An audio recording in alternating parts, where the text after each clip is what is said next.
With the conclusion of Act 3, we have the end of episode Heresy's main story, maybe with an epilogue to follow. So, before digging into details, yeah, I'm gonna give you one spoiler warning. Wait a minute. Okay, good, you're gone. Yeah, this episode left me just almost speechless, but not really because there's so much to talk about. That it honestly felt like a DLC, like an expansion, right? And to compare Heresy to the other episodes, to Echoes and Revenant, would feel like comparing apples to oranges. So I'm going to try to avoid doing that here as much as possible. Episodes were definitely just seasons with a different name. That being said, though, I think Heresy was genuinely one of the best seasons ever, and certainly the best episode. Oh, wait, I just compared it to. Okay, never mind. Just ignore that. I think that almost went without saying, but I just wanted to be clear. Anyway, let's get into why Heresy is so good, starting with what I think is the strongest part, the story. Where do I begin? Again, just so much happened in this episode. At the beginning, Eris died. We met the first subjugator who murdered Eris. Oryx came back, albeit he's just a shell of his former self as the Echo, and doesn't remember everything that happened to him. He just remembers what happened up until he killed the Worm of Secrets Akka, and nothing after that. Savathun had a pretty integral part in this. Xivu was there too, just raging at us for having killed orcs in the first place. And yeah, somehow we got to taking Malik's head, which you might not know who that is. It's the son of Savathun, who we killed in Destiny 1. And yeah, that made her pissed when we took it, but it's pretty weird that she had it on a pedestal in her throne world anyway. Shouldn't it be in a morgue or maybe jellyfish fields? Because it kind of looks like a jellyfish, regardless of how Savathun and Xivu were feeling. They were getting up on their fifis, right? Orcs, when he came back, was told basically that we killed him. We murdered him because he was trying to murder us. And as such, he deemed us heir presumptive to the throne of the Taken King, because that's how the sword logic works. Much to the dismay of Auntie Savathun and Mommy Xivu, which was a really fun dynamic to experience, having these three siblings essentially fighting each other, right? It was like the middle child, the youngest, and the oldest. Maybe if Oryx had all of his memories, he would have sided with his sisters, but given the strictness, the rigidness of the sword logic, his defeat meant that whoever killed him was indeed next in line. In all of this madness, there is a new player on the field, the Lord of Every Nothing, which is quite the name. It's very eldritch, which Bungie wasn't lying about that. Some unknown Taken entity, obviously, who's been commanding the first subjugator, which I didn't say her name earlier, Kaitier, along with legions of Dread and Taken. And yes, if you didn't know, Kaitier is the first subjugator to ever be created by the Witness, a la a cocktail of darkness and light on the pale heart. She did meet her end, though, defending the Echo of the Navigator, RIP to a baddie. This Lord of Every Nothing, who again Kaitier answered to, will most likely have tie-ins in the future of Destiny's story, wherever that ends up, because, he seems to be pretty strong. Especially after the end of Act 3, where we do end up taking out the Echo of the Navigator, who is Oryx, or at least the remnant of Oryx, and leave a very large power vacuum within the Taken Pantheon. And for sure, if it's not, the Lord of Everything will take advantage of that. There's some other players that we'll get into. And of course, Savathun, again, being unhappy with us makes her dangerous. Killing her brother again made her even more pissed. Yeah, we did take her son's head, but she wanted the Echo for her own purposes. I mean, it's not just her brother, but she wanted to take the Echo into her throne world so that they could be free of the sword logic of any logic in general. And these Hive siblings, they could do as they pleased. But we intervened instead, ensuring that the Echo didn't end up in her hands and, the wrong hands. And suffice to say, Mummy Savathun was anything but the wrong hands. Even though she is more of an anti-hero or an ally post-Final Shape, as she helped us stop the Witness, we did ignore her pleas to leave the Echo and her family alone, and ultimately robbing the Witch Queen of the Echo and the power it holds, that was just another slap to her face. So for sure she'll be plotting to interfere with us somehow, some way down the line.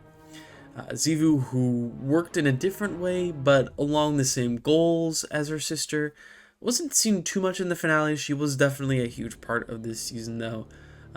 We can only assume that since she's less stable than Savathun, in more ways than one, she will have probably a way worse reaction to this information that we killed Oryx once again. She's another candidate to take up the throne, as she's very weak after Eris banished her from the Hive Pantheon in Season of the Witch. So, that story could take place on some kind of campaign to retake Torobatl, as Keitel is definitely making a push for that, as Xivu's forces still occupy the Cabal homeworld.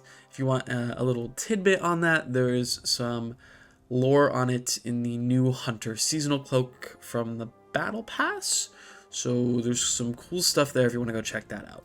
Moving on from that, despite having very little in-game moments with Oryx since the Taken King, this season did him justice and then some. The voice actor for him, I think it's Joshua King David. You can yell at me if I got that wrong, but he just does a great job bringing this character to life.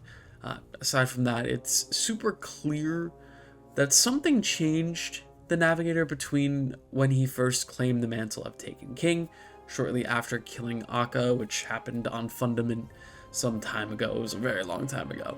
And when he did ultimately confront what is believed to be the Winnower, that took place in the Books of Sorrow. If that actually happened, that might not have happened. Stuff gets retconned all the time in Destiny lore, so it's possible that maybe Oryx never did interact with the Winnower, but, we'll see if that comes into play down the line. As if you read the lore tab for the artifact this season, which is a Tablet of Rune, you can see the Winnower actually talking to you, which is really cool. Anyways, this version of the Lord of Shapes, which is a very cool name, by the way, certainly lived up to the sword logic, as he chose us, right, his killer, to claim the throne of the Taken King. That was, that's what the sword logic is. The strongest must persist, Ayat, whatever. And that is Heresy. It's the name of the season, and that manifested in many different ways, right? Savathun went to the Traveler and the Light, essentially running away from the sword logic, as you don't need to kill anything if you can just come back in. You don't need your worm at that point, right?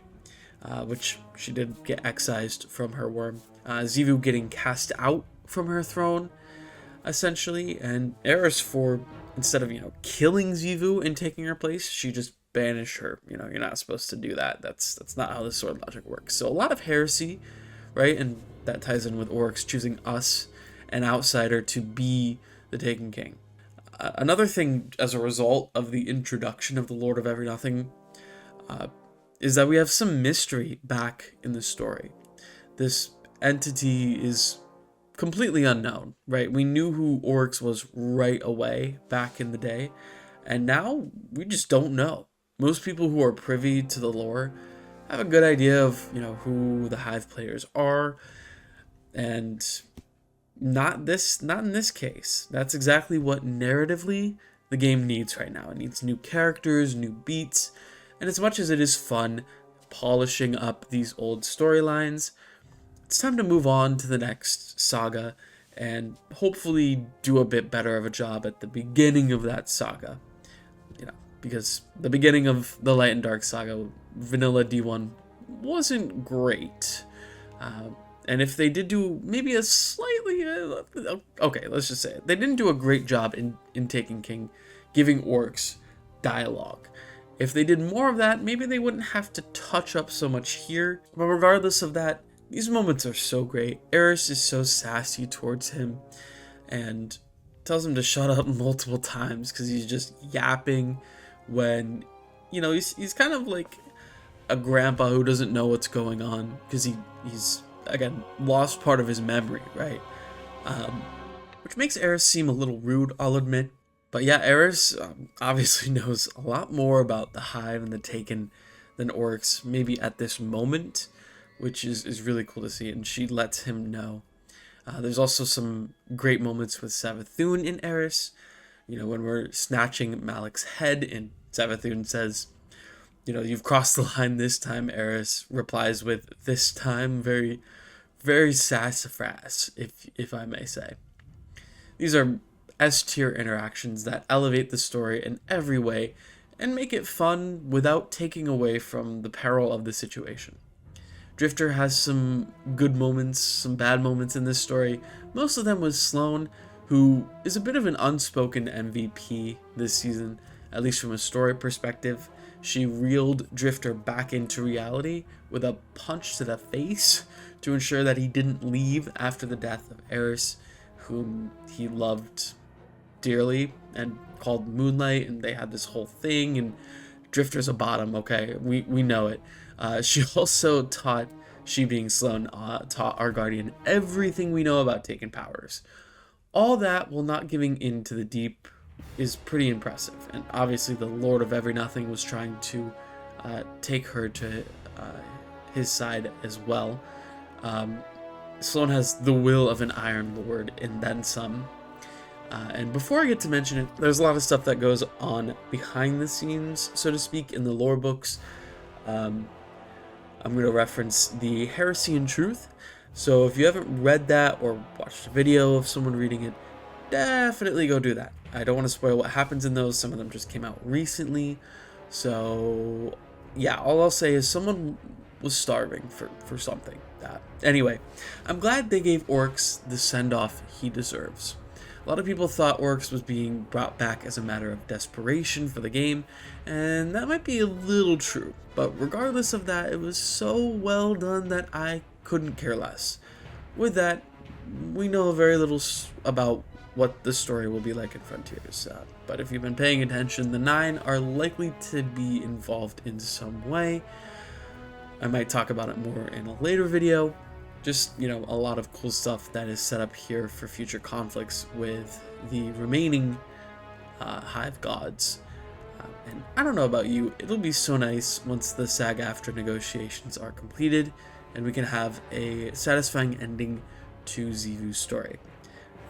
Just really unfortunate timing that this episode happened during a strike, but I'm happy these actresses are advocating for themselves and hopefully they get paid. Enough about the story though, let's move on to the activities. Heresy gave us 2 new seasonal activities, the Nether and the Court of Blades. The Nether is like a diet coil, but a little different. It's, not super long, but 3 encounters that scale in difficulty and rewards as you go along. Overall, the Nether isn't super challenging. That somewhat depends on what build you're running though, as your health is increased but doesn't regen, similar to how the modifier that is in some Vanguard playlist stuff and maybe other areas, the modifier Brawn, and it will take you a while to heal up, right? Run the right build with good healing and you're probably going to do fine. Run one that is maybe super aggressive, that lacks healing and puts you in dangerous spots, you're probably going to die a lot. While you're in this activity, you'll find a ton of chests and many secrets, which is a really cool touch. It's similar to how the Pale Heart works, and the drops and just the sheer amount of them, it's so refreshing after Revenant and the lack of drops and how the tonics were just not working as intended, and honestly they just suck anyway. So that was a nice change of pace for sure. And the weapons are also quite good. The auto rifle's great, the bow is fun, the fusion rifle's okay, the machine gun is amazing. So the SMG and the LMG, I mean, most of the weapons are really good. So that made for some fun times. Grinding on the Dreadnought for sure. You can get shiny weapons of this through an expert version of the Nether. And of course, Court of Blades, you get the same type of weapons there, and there's also an expert version of that. But Court of Blades is a callback to the Court of Orcs. It takes place there, as a matter of fact, on the Dreadnought. Essentially, it's more of a fast-paced activity, similar to how Court of Orcs worked initially. You're going to have certain challenges, or augments as they're called, to do before killing the bosses to get the best loot possible, as well as mini modifiers as well. I wasn't really as much of a fan of this activity as much as I like the Nether. That may just be a me thing, right? But it wasn't bad. It also gave a decent amount of loot, but it didn't scale to how well you did in the activity. I think a lot of people were just completing the first wave of this and running down the clock for loot. But it's short and quick, so if you're into that, then you're into Court of Blades. That being said though, the Nether also really isn't that long. I think the longest it took me to do an expert was maybe half an hour. So, you know, if we're comparing it to Coil, it's not like that much. Coil could take up to 40 minutes to an hour, but you know, that's not horrible. This is a nice break from Onslaught, that's for sure. Onslaught definitely burnt me out a lot faster, as it's usually super long. So personally, I'm glad to have a break from that. Aside from the seasonal activities, we got a reprise version of the beloved strike, Sunless Cell. It's basically the same or similar to the original, at least from what I can remember, which I think is part of the problem. It is way too easy for a strike, at least in my opinion. And another strike that we can just blaze through isn't really what I'm looking for personally. Most of them are easy anyway, so I'm hoping Bungie will deliver on the promise of more challenge in these strikes soon. To be clear, I don't think it's bad to have some easy strikes, we're just oversaturated with them. And the more recent ones that were supposed to deliver on the promise of being more challenging haven't. Mostly referring to Grandmaster here. I think normal Vanguard playlist difficulty is where it should be. Beyond that though, GMs are super easy right now for the most part, but I digress. We also got a new SMG and with it a new exotic quest. We got the Hamster Wheel of a Gun, Barrow Dyad, which drops from the exotic mission Derealize. This SMG is easily one of my favorite guns to be introduced in quite a while. I sincerely haven't been able to take it off my character. I promise Bungie didn't make me say that with money, and I don't have a gun pointed at my head right now. I'm totally joking. The sound design is amazing. This might be an obscure reference, but it sounds like the Xana monsters from Code Lyoko, and man, I wish they didn't tank that show by making a live action version. But yeah, the sound design is great, and it's also really strong, doing some pretty good primary DPS if you're using Peacekeepers on Titan with Bolt Charge procs via Storm Keeps, or Storm's Keep. It also clears out red bars pretty fast, elites, and anything in between those two. I mean, it's really strong. The mission that you obtain this from, again I mentioned Derealized, is pretty interesting lore-wise, and that you fight a taken but also not taken bro. His name's Zerkur. He challenged Oryx a while back and lost, and since he lost, he was going to be taken by Oryx, but he deemed himself not worthy of being taken because, well, he lost, so, you know, rip bozo. But that's where his will came in, and, you know, he became both taken, as, you know, he was inferior to Oryx, and not, because he wasn't worthy of being taken. So we run into him after stealing the Barrow Dyad from where he's been chilling in the Dreadnought since then, in the Core of Corruption. And this seems really sus, I'll be real. Like, you know, the Barrow Dyad is a trap of some kind. Zerkur is a part of Xivu's brood, so it's likely that the weapon may allow him to use the enemies we kill with it as a means to an end, but we'll likely figure that out whenever Xivu is a key part of the story again. In addition to the great lore implications of this mission, It is very jumping puzzle heavy for the most part.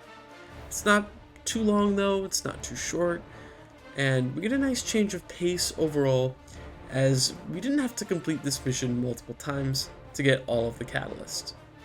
Just required 2 total runs of the mission as of now to get everything you needed. The other 3 catalysts can be acquired from other activities, and I enjoyed that a lot. Anyways, that's all for the activities. Let's move on. Last little tidbit here is about quality of life and updates to subclasses as well as subclass interactions. And we're just going to start off with a heavy hitter, which is Bolt Charge. It's insane, and I love it. Non-prismatic classes shining is awesome to see, and Arcus is doing that. That being said though, I am of the line of thinking that we shouldn't get new subclasses in Frontiers, just so Bungie can work on bringing the old ones up to speed. Most of the base subclasses, I'll call them that for now, suffer from power creep. Prismatic is just way too good.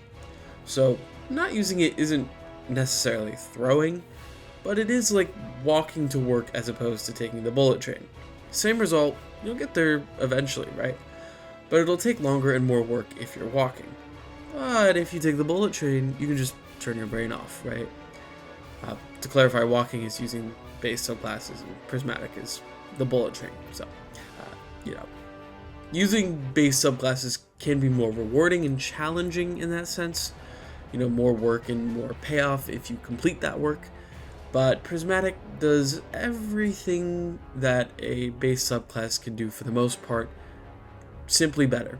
With, again, a few exceptions like Arc Warlock, which is crazy right now, Arc Titan as well, Solar Titan's still pretty good.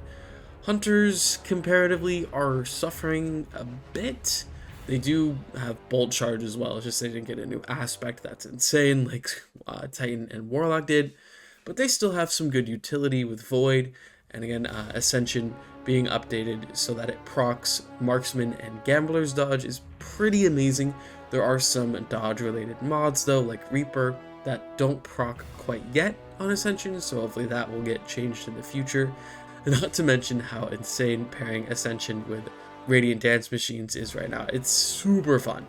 Hopefully Bungie can take a break from adding new stuff into the sandbox, and again, tune that older stuff. And maybe if we're lucky, we'll see some new aspect and fragments. If Bungie's feeling generous, I would love to see some new Darkness supers as well. It's been a while since, Stasis has been in the game for 5 years. No new Stasis supers, no new Strand supers. That might be a little too much, but, that'd be cool to see.